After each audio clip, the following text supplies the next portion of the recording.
Um, this is the Cape Gannet juvenile. He came in with the punch wound, things from the shark.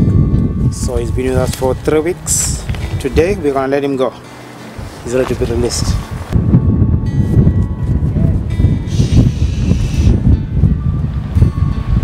Now let go of him before he bites me. Buddy, you're going, I'm not taking you back.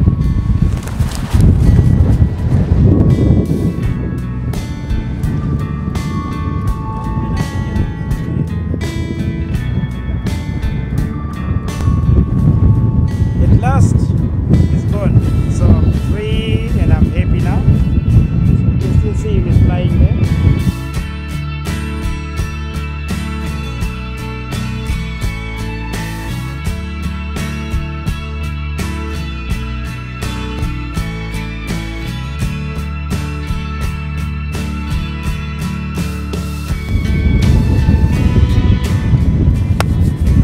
Gannet.